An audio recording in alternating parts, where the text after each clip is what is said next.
Hello, everyone, and welcome to the Happiness Journey with Dr. Dan podcast, where every journey is worth living. My name is Dr. Dan, and I'm your host for today's episode. I'm a bilingual neurolinguistic programming and cognitive behavior psychotherapist specializing in anger management issues, both court appointed and private, marriage and relationship coaching using the emotional focused therapy method, dissociative disorders, narcissistic personality disorders, depression, anxiety, dream analysis, and also provide life, business, and retirement coaching support.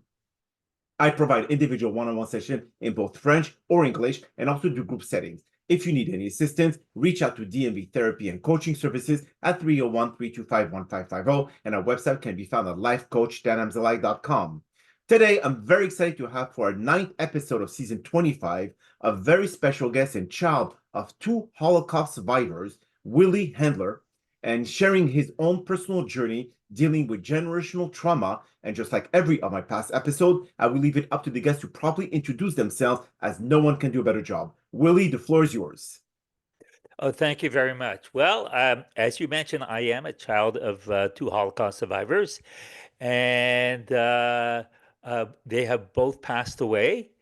Uh, and um, and I know the topic is generational trauma. It's something I really actually never thought that I actually had. It's interesting that I thought I had what was a typical immigrant um, upbringing. And as I got older, I realized, well, that wasn't necessarily so. And in fact, you could say that the trauma that I have experienced is not just generational, but as well related to my childhood. And that's because every Holocaust survivor, in some way, was quite traumatized, either because of their own experience or just the loss they experienced as far as family and all their possessions and property.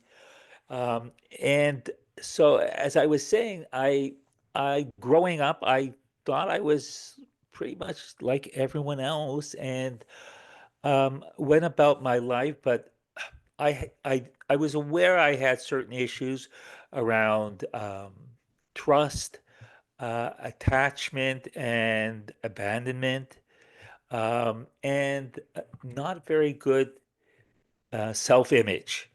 And but I never really thought much of it. I built a wall around myself. Didn't have much in the way of very close friends.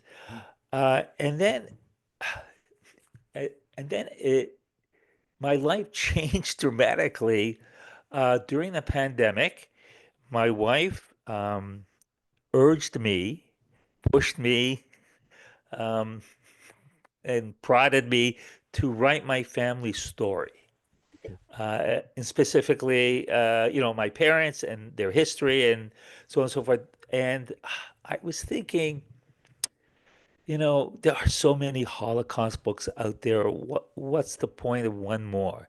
Mhm. And interesting, I remember watching the insurrection, the January 6th, and I saw this man wearing a Camp Auschwitz t-shirt, and it enraged me. And at that point, I'm going, you know what? Maybe the world does need another Holocaust book. But really, at the end of the day, I wrote it for my family. So they would know what the roots are, where they came from. There was really nothing. My parents came with with nothing, actually, absolutely nothing. And so there's no, there's no heritage. There are no heirlooms, nothing like that. Um, and in the process of writing that, and it was 4 years in writing. Um, as the memories started flooding back, all of a sudden, all this trauma came to the surface. And as time went on, it became worse and worse until finally I decided I had to reach out and get myself into therapy. Um, I can tell you what that generational trauma looks like. Some of it is maybe what I described already. My father had um, a lot of anger issues, and I think I picked up some of those. Um, he was distrustful of everyone. He didn't even trust his own children, and at times I have real strong issues with trust. And maybe the most significant one at times is he was the type of person who never wanted to stand out. And if you think about survival in a concentration camp, probably standing out was probably the worst thing that could happen to you, because if you're noticed, You if you your if target. you're noticed within the crowd, you could be dead. Absolutely, yeah. And I think I picked up a lot of that, which and I had a career in the Ontario Public Service. I had actually a very prominent position doing policy work within the Ministry of Finance, but I was always sort of in the shadows, in the um, never in the spotlight. I didn't even want to be there, and I think that was very much something I inherited from my dad. And so, if we do a complete circle, the name of my memoir is Out from the Shadows, because that book and that memoir, I really opened up about myself and finally dragged myself from out of the shadow. And that shadow really is the Holocaust. I see. But okay, so were your parents in Auschwitz or were they in Sobibor? Were they in Treblinka? Which concentration camp? Okay, first things, Sobibor and Treblinka were death camps. You went in, you didn't come out. Okay, You were immediately murdered, and they were only operating for a short time during the peak of genocide. okay, Um, ho- uh, uh, Auschwitz was a combination of a concentration camp and an extermination camp. My father was Polish, and he was in 7 different camps, most of them labor camps. Although he was in Gross Rosen and barely got out of there alive. Um, and um, he was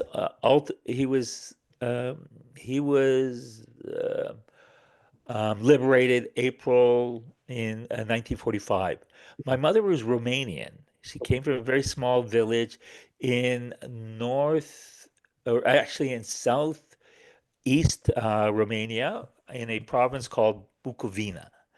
And there was a pogrom in her village, and they were all the Jews were that survived it were driven out, and eventually the all the Jews in that region were um, they were deported into a region of the Ukraine called Transnistria, which the Germans had given to the Romanians okay. to take care of the Jews. So she was in a horrible ghetto from 1942 until liberated by the Russians in Five, right? I believe it was May of 1944. Okay. And so they had very different experiences. I see. So how did they meet? Did they meet after they were liberated and they got together and or did they meet in the US? How did all this happen? I mean, obviously you're born in the US, is that correct, Willie? Or Uh, you're born in Romania or where exactly? I'm in Toronto, Canada, so I'm Canadian, Okay. and I was born here. So my mother, shortly following the war, the end of the war, that is, with a couple of siblings that survived with her, got onto a one of those boats um, that took refugee Jews into Palestine. Okay. Um, Her ship was stopped by the British, and everybody was thrown in a detention center. But eventually, she was released. Um, my father, he following the war, the end of the war, he stayed in. He ended the war. He was in a German concentration camp, and because the Nazis were closing um, Polish concentration camps as the Russian troops advanced, and they would march everybody to another camp. So he was eventually released in Germany. He stayed in Germany, until 1948. He would not go back to Poland. He found he felt there was no reason to go back, and he was not crazy about the Poles in the first place. And then in following um, uh, independence of and the creation of the state of Israel in September of '48, he um, he made his way to Israel, and that's where they met. Um, they got married in 1949, and my sister was born that year. And my father did not like the pioneer life, and Okay. eventually immigrated to Canada. Oh wow. Okay. So you were born in Canada. Now, as you were raised, Willie, did you like you said that you took a lot of your father trauma, like the anger and so on and so forth. So, in terms of you growing up, was it a very tense family? Was it a very difficult environment to live in, like especially in Canada? I mean, Canada at that time they were like bringing in a lot of refugees from different part of the world. They were opening their doors to a lot of people from the Holocaust, etc. So, what was your upbringing in general? Well, um, my my parents, their focus, and remember they came with absolutely nothing. We were dirt poor. My parents' focus were um, food, the basics, right? The basics, food, clothing, and shelter. Not much else. Emotional support, not really. And really, they themselves were really struggling.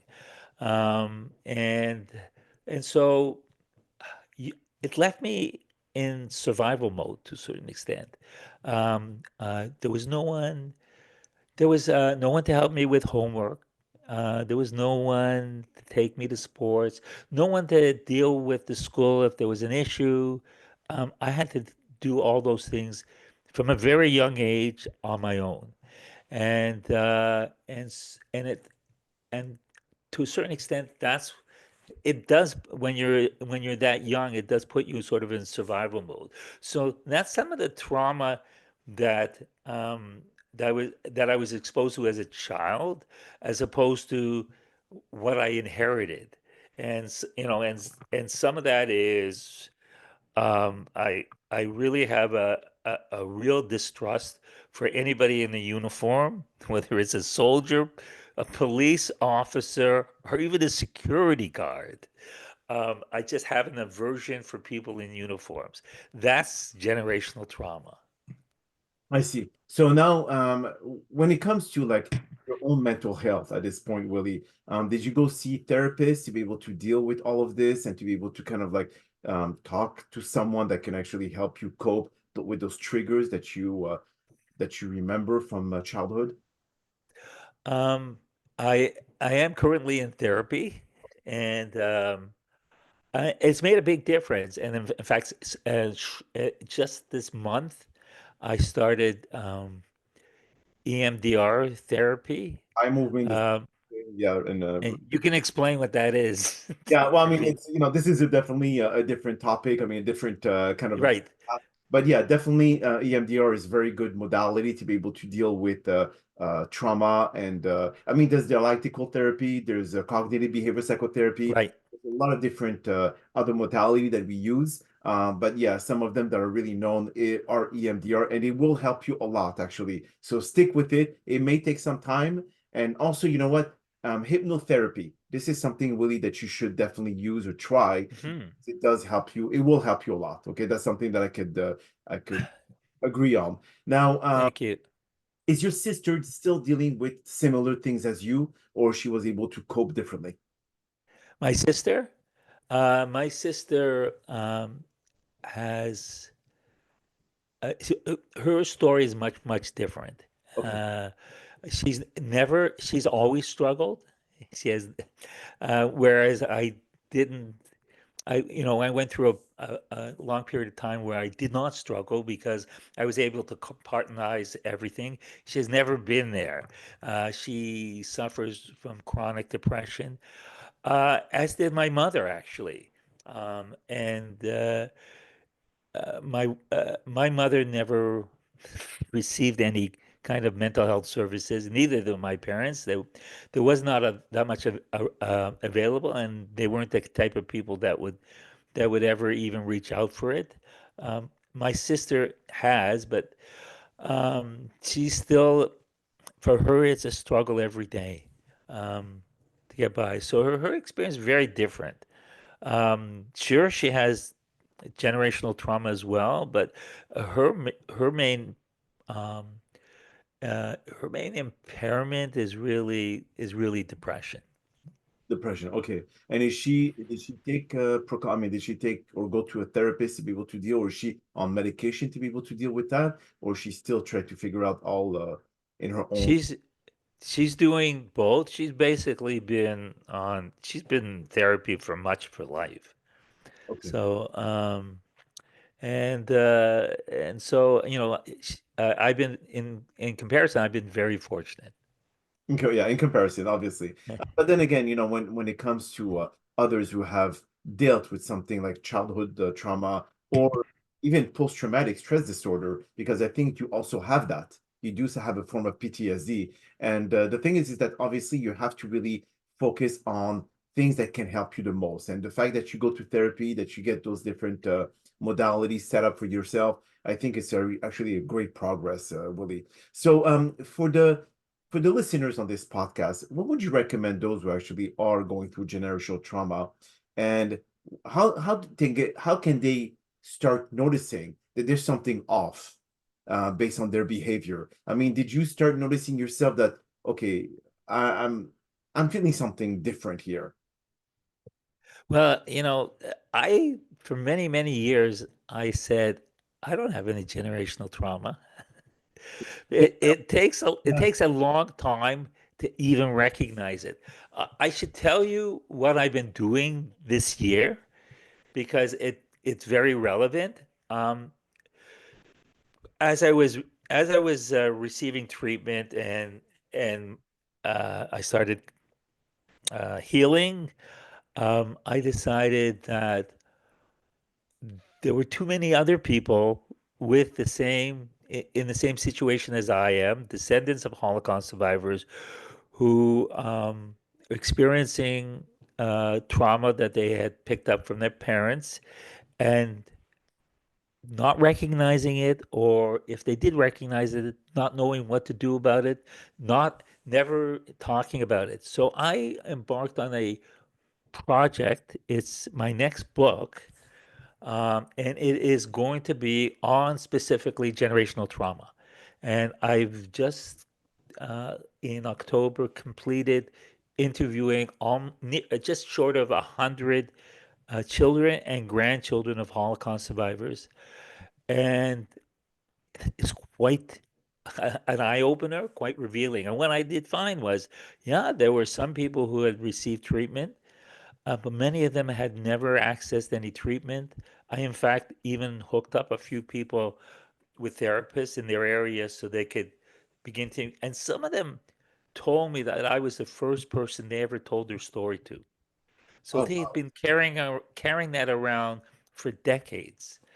And so this book has actually this future book, because it doesn't exist yet. Well, a few chapters do. Has in fact begun has been received a lot of interest from clinicians and academics as well, because there really, I'm not sure there's that much out there. There are a lot of clinical studies, but this is not a clinical one. It's an oral history project. I'm actually I recorded all these interviews and using quotes from the interviews and putting them right in the book to Wow. really describe common threads within this community. Okay, I see. And when is this supposed to be published, Willie? Well, I'm that's a very loaded. I do have an agent who's pitching the book. It's not.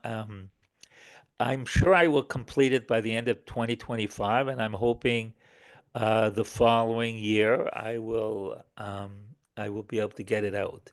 It's a long process to get a book published, but In the meantime, I actually still hearing from some of these people and providing them with the kind of support, and it's incredible. I should tell you, the name of the book very much reflects what I see in these people, which is it's called The Hidden Victims, because Yes. um, many of these people are as damaged as their parents were, and nobody knows. Everybody knows that a Holocaust survivor is was traumatized and is and has a lot of emotional and mental issues, but nobody realizes that so do their children. Oh yeah, absolutely. I mean, they suffer differently, Willie.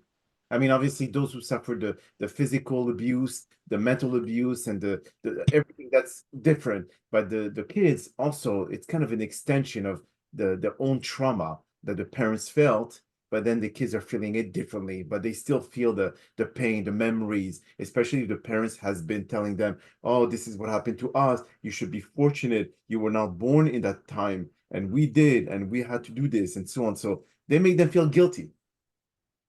It's a mixed bag. For instance, a good number of parents um, never told their children anything, almost nothing, and until maybe later in life, which creates a sort of obsession in finding out what happened. A really strong need to know. In fact, it to the point where I've interviewed a number of people who did not know that their a parent or their parents were Jewish until they were much older in their 20s and 30s. I They were raised as Christians or with no religion. So no And mitzvah, no so nothing. not only did they not know that their parents were in the Holocaust, they didn't even know they were Jewish. Wow. Okay. Okay. Well, So it's all over the place. In some cases, it is because the parent wants to protect their children from whatever happened to them. In other cases, it's just too painful to talk about. okay, but I mean, but when you look at the holiday of Passover, where the Jews escaped from Egypt and all, and we still talk as of today about escaping from Egypt. Why are they so ashamed to be able to tell that, hey, you know what? We escaped from the concentration camp. We made it. We survived, and this is one reason why you're here today. So be in a way, be proud that you're Jewish, that because of our resilience, that we were able to make it. Well, I think the difference is that um, the exodus from Egypt happened thousands of years ago, so nobody living today is traumatized by it, whereas the Holocaust is maybe a little too recent, and so for many, it's still too real. They have never um, remember they those survivors, they suffer from a lot of guilt and grief. I know my father suffered from a lot of grief. Some of it I inherited because he had lost a his wife and two children in the Holocaust. And so those and his parents and and siblings, those kind of losses are just sometimes just too difficult to talk about. I did not know the name. My father never spoke about those who were gone. I did not even know some of their names, Oh. and that's how painful it was for him to speak about it. And now, okay, you said that your parents actually passed away and all. But how old were you when they actually did pass away? Was it recent? Was it like a while back exactly? When was that? When did this all happen? My father passed away in 2008, Okay. and my mother in 2011. So not that long ago. Oh no, okay. I see. And were you in good I mean, and did you have a good relationship with them as you grew up, or was it very strained? Um, I did. Part of part of what happens with children of Holocaust survivors is your parents experience so much pain in their lives earlier in their lives that you don't want that you feel guilty about um, pro- giving them more pain, and so that's part of why I never asked my father about what happened to him during the war because it was just he just became so upset that you just didn't want to provide him with that much more pain. So I actually I think most children of survivors, at least the people I've spoken to, they were very, very supportive of their parents. In fact, in some cases, the roles were almost reversed. And so, and so that because the, there were some of these some of these survivors were so traumatized that they were emotionally Right. right. In particular, what I've noticed is if you were a child during the Holocaust, Mhm. you were hidden or taken away from your parents and you survived, your social emotional development in many cases um, Yeah. has been stilted and really never fully developed. And that causes difficulties throughout your whole life. There were many child survivors, they didn't know how to cook. Mm. Where they would never have been taught how to cook. And there are a lot of things that they were not aware of. And so that's why what ends up happening is often the child of the survivor ends up taking some of the role of the parent. Oh, I see, I see. Okay. Now, obviously, when we look at the movie with Oscar Schindler and all of those movies related to the Holocaust, now I'm sure that all of this, when people watch those movies, it brings those memories back to say, oh, I was in those concentration camp. I was there. I remember Oscar Schindler. And this has, I mean, they should be like kind of in a way tell those stories to their kids and those kids can say to their kids themselves, so it's kind of like at the same time it does help people heal when they face their trauma. So instead of hiding it, don't you think it would have been actually a good idea to be able to reveal it, to let people know, and this way it's some form of therapy? Um, I think a lot of survivors, therapy was No. it was a concept so foreign to them, it never popped into their mind. What they wanted to do was forget about the past and just live for today. And